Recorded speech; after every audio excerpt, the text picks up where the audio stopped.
When Adolf Eichmann was captured in Argentina in 1960, the world focused on one question. How could one man help organize the machinery of genocide?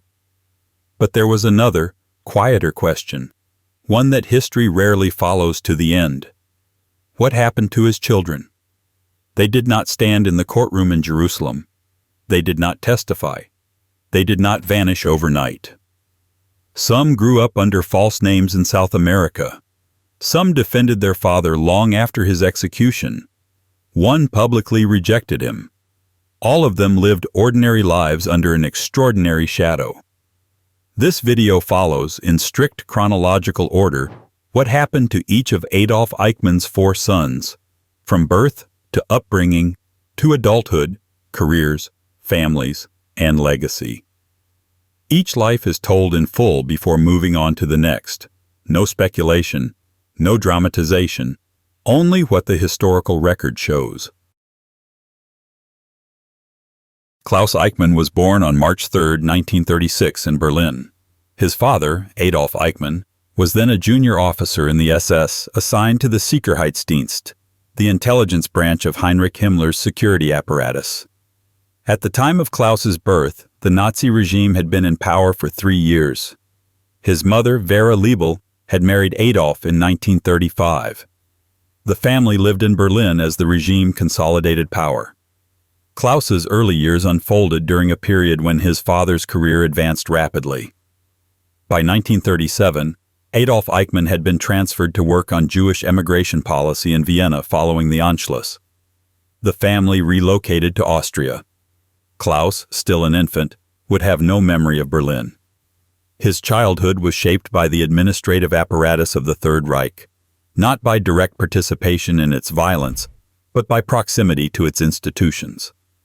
By 1939, Adolf Eichmann had been promoted within the Reich Security Main Office. His responsibilities included managing forced emigration policy that would later evolve into deportation and extermination logistics. Klaus, at 3 years old, remained in the background of this history. He was raised in a household that appeared outwardly stable, with domestic routines managed by Vera, while Adolf traveled frequently for official duties. The outbreak of war in September 1939 marked the beginning of prolonged absences by Adolf Eichmann.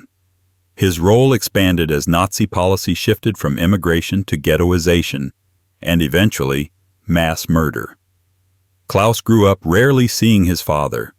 Adolf's work took him to occupied Poland, Hungary, and sites across German-controlled Europe. For Klaus, these were years of instability. The family remained in Berlin and later moved to Prague. Bombing campaigns intensified. Food became scarce. The rhythms of childhood were interrupted by air raid sirens and evacuations. Vera Eichmann managed the household alone, maintaining the appearance of normalcy for Klaus and his younger brothers. By 1945, Klaus was 9 years old. Germany had collapsed. Soviet forces advanced from the east. American and British forces from the west. Adolf Eichmann went into hiding in May, abandoning his SS uniform and assuming the identity of a forestry worker. Klaus did not see his father again for 5 years. After the war ended, Vera Eichmann gathered her children and moved to Altaussee, a small town in the Austrian Alps. She told neighbors her husband had died in the war. Klaus attended local schools.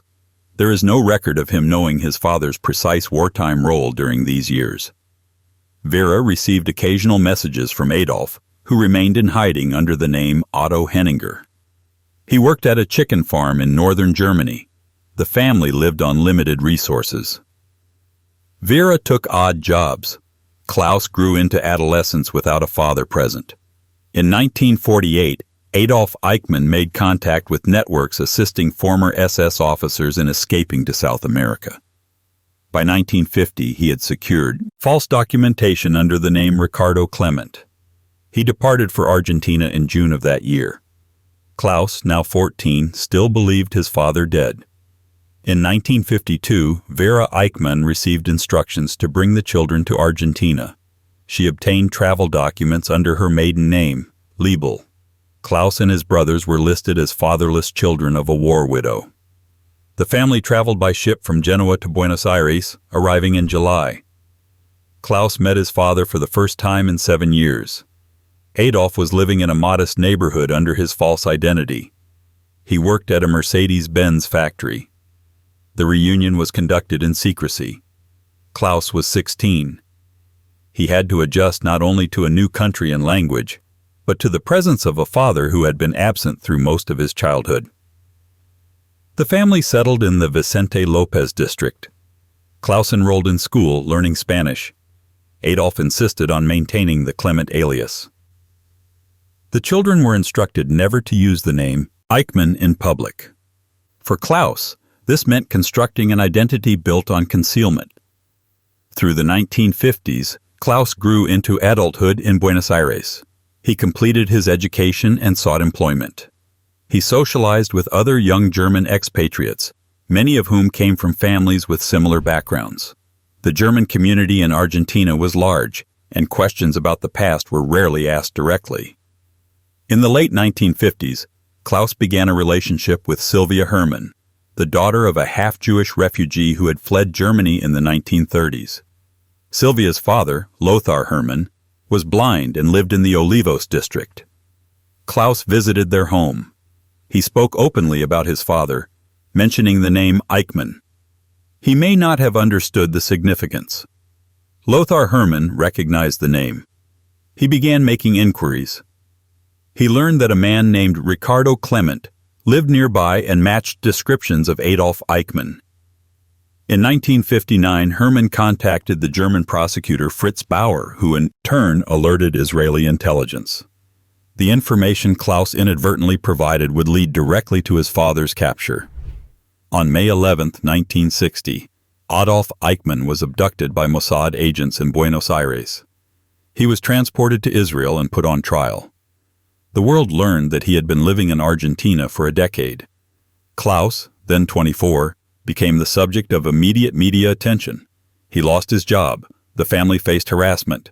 Argentine authorities investigated whether Vera or the children had committed fraud by living under false identities. No charges were filed, but the household became a focal point for journalists and protesters. Klaus gave a brief statement to the press, expressing shock at the abduction. He did not defend his father's actions during the war. He stated only that the capture violated Argentine sovereignty. After the trial concluded in 1962 and Adolf Eichmann was executed, Klaus withdrew from public view. At some point in the 1960s, Klaus Eichmann relocated to West Germany. The exact year is not documented. He appears to have sought distance from Argentina and the associations it carried. He obtained employment in a field unrelated to politics or public life. No record exists of him granting interviews or making political statements. Klaus lived quietly. He did not participate in neo-Nazi movements, unlike his younger brother Horst. He avoided the media. His adult life is largely absent from the historical record. He may have married. He may have had children. These details, if true, were not made public. The final years of Klaus Eichmann's life remain unclear. Some sources report he died in 2015. Others list no confirmed date.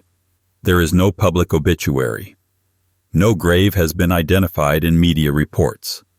If Klaus had descendants, they have not come forward. His legacy is defined by silence. He was the oldest of Adolf Eichmann's sons, and the one who most thoroughly disappeared from history. The inadvertent role he played in his father's capture may have shaped his determination to live beyond notice. Horst Adolf Eichmann was born on December 10, 1940, in Vienna. His birth coincided with the height of Nazi territorial expansion. His father was then deeply involved in coordinating deportations of Jews from Austria and the newly occupied territories. Horst's middle name honored his father. The family lived in Vienna, while Adolf commuted to offices in Berlin and Prague. Horst's early childhood unfolded during total war. He had no memory of peace. His father's absences were constant.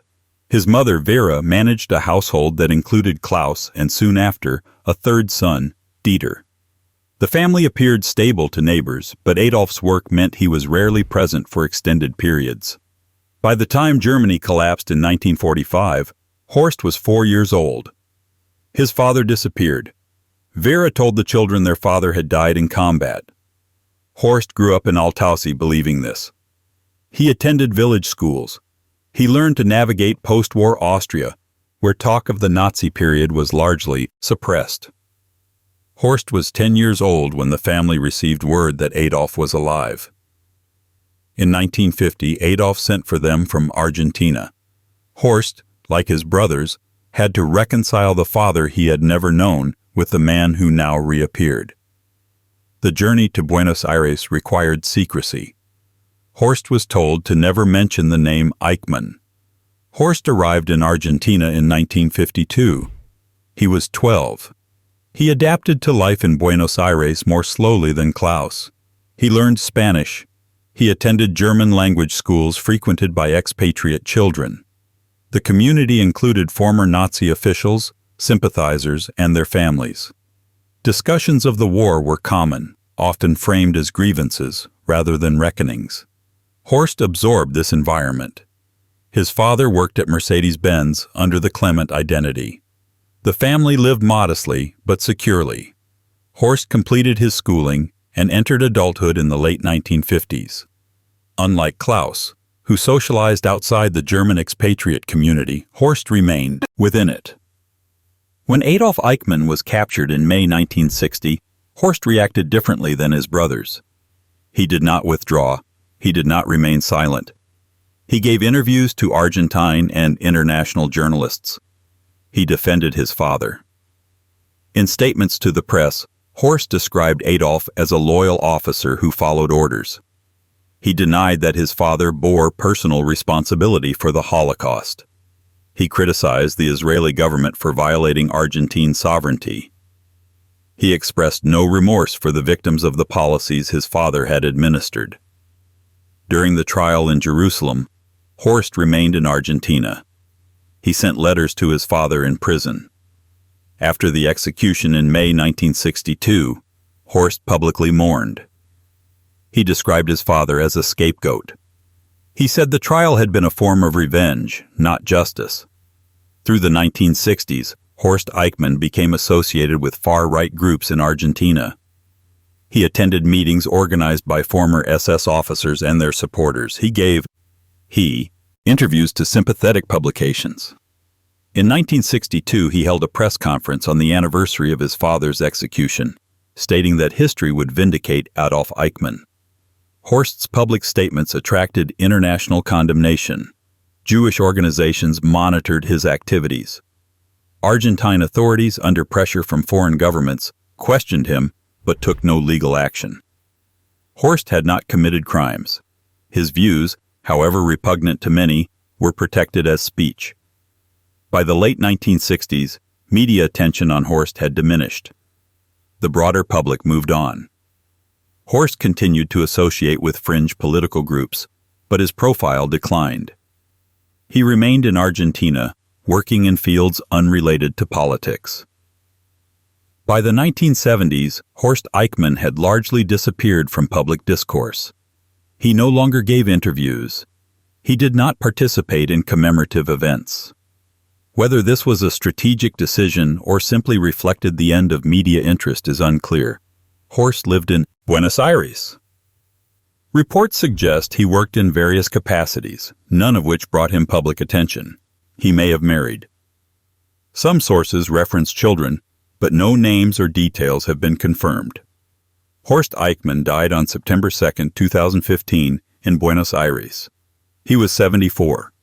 His death was reported in Argentine media but received little international coverage.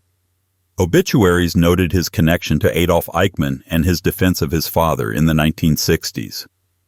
There is no indication that Horst changed his views in later life. He did not issue retractions or apologies. He did not participate in reconciliation efforts.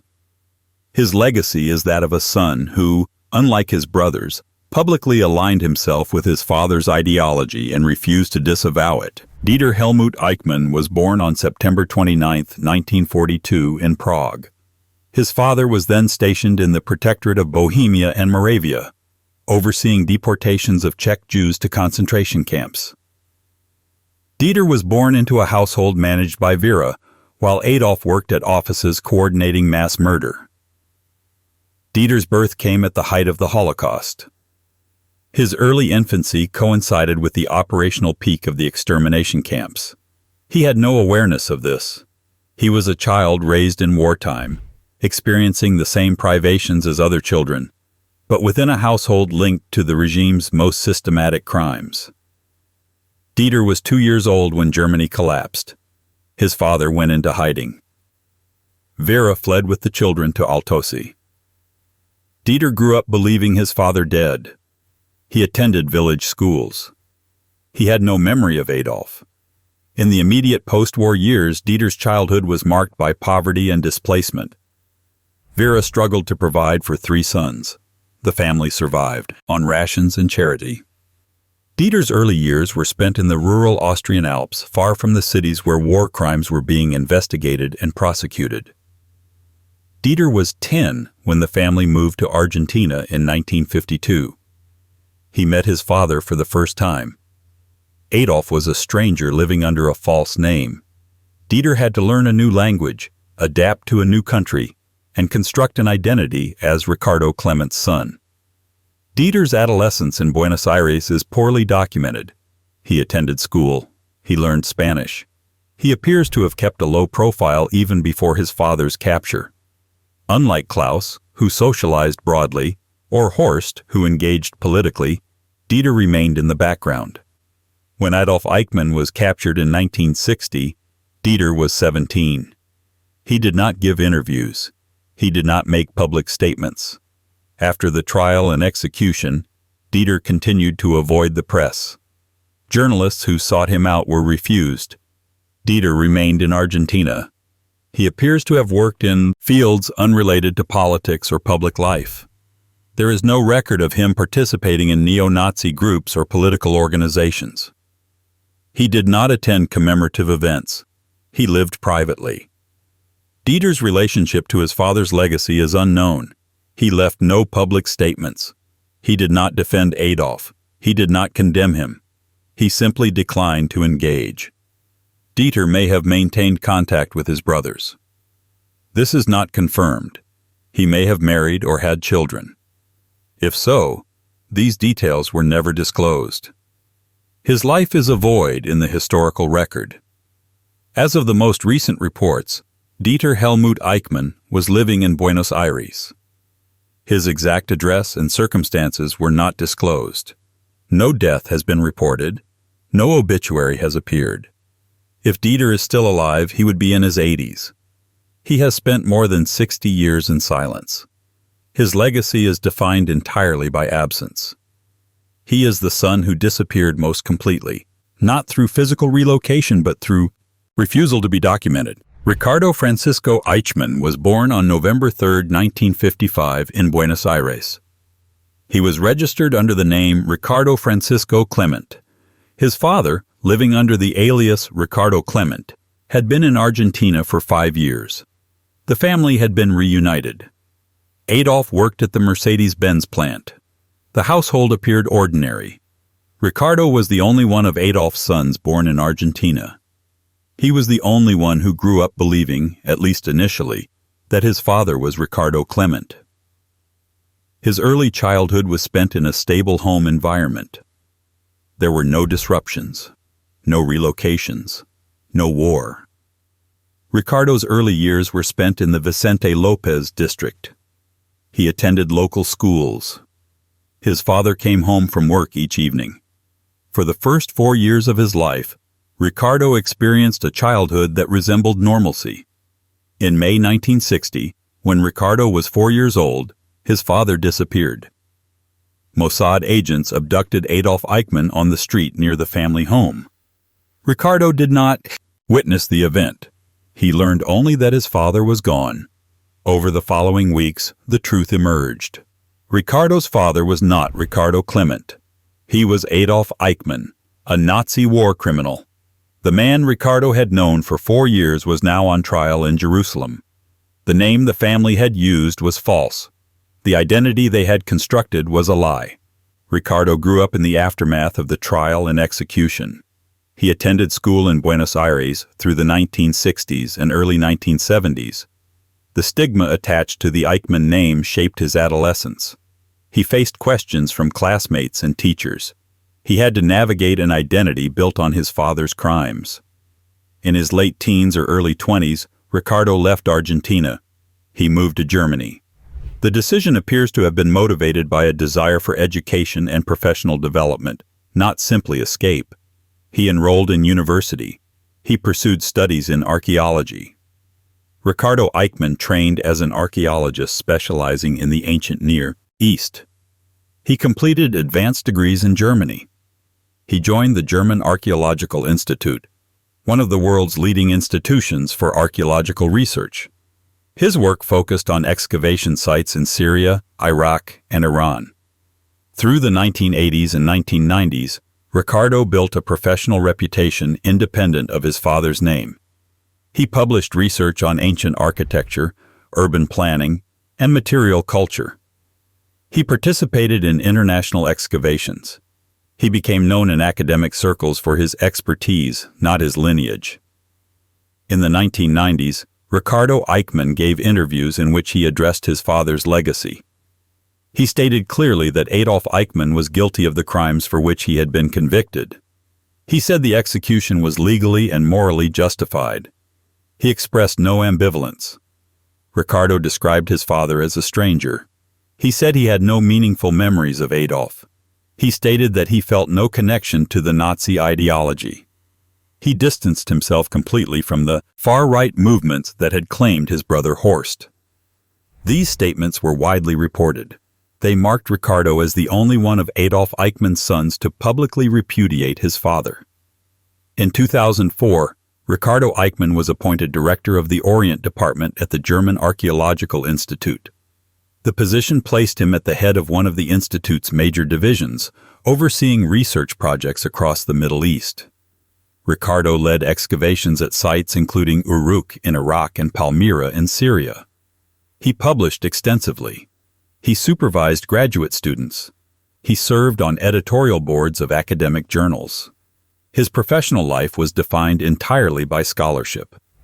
Colleagues described him as reserved but collegial. He did not discuss his family background in professional settings. His curriculum vitae listed his name as Ricardo F. Eichmann without elaboration. Most of his collaborators were unaware of his connection to Adolf Eichmann. Ricardo Eichmann married. He had children. Their names and details have not been made public. Ricardo has maintained strict privacy regarding his family. He does not participate in social media. He does not give personal interviews. His descendants carry the Eichmann name, but are not publicly associated with Adolf Eichmann. They have grown up in Germany, far removed from the history that shaped their grandfather's life.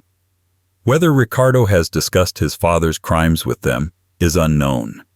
Ricardo Eichmann retired from the German Archaeological Institute in recent years. His professional legacy includes dozens of publications, leadership of major excavations, and mentorship of younger scholars.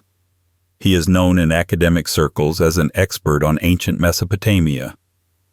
When his name appears in reference works or conference programs, it is not followed by biographical notes about his father. He achieved what his brothers did not, a life defined by his own work rather than by inheritance. Adolf Eichmann had 4 sons. Their lives followed 4 distinct paths. Klaus withdrew into anonymity, first in Germany, then into complete obscurity. He played an inadvertent role in his father's capture, but left no public legacy beyond that. Horst defended his father publicly and aligned himself with neo-Nazi movements. He died in Argentina, having never recanted his views. Dieter disappeared from the historical record almost entirely. He gave no interviews. He made no statements. He lived in Buenos Aires, but beyond that, nothing is confirmed. Ricardo rejected his father, built an academic career, and created a life independent of the Eichmann name. There was no unified response, no collective inheritance. 4 sons, 4 different lives. The historical record on Adolf Eichmann's children is incomplete. Large portions of their lives remain undocumented. Personal beliefs, private relationships, and day-to-day existence are absent from the archive. What is known comes primarily from 3 sources: public statements made in the 1960s, occasional interviews, and professional records in the case of Ricardo. The rest is silence. History cannot conclude what these men thought in private. It cannot determine how they reconciled their father's crimes with their own identities. It cannot measure the psychological weight they carried. These are questions the archive does not answer. The lives of Adolf Eichmann's sons fit within a broader historical pattern. The children of Nazi officials, collaborators, and war criminals navigated similar terrain after 1945.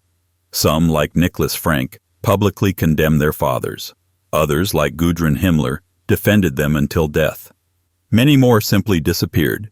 There is no single trajectory, no common outcome.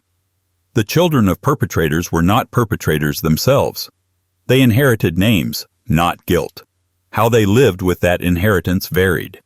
The children of Adolf Eichmann did not organize deportations. They did not administer ghettos. They did not manage logistics of mass murder. They were born into a world shaped by those actions, but they did not commit them. Their lives unfolded in the aftermath. They lived in Argentina under false names. They returned to Germany under their real ones. They worked ordinary jobs. They raised families. They made choices about how to speak or not speak about their father. The archive records what they did. It does not record what they carried.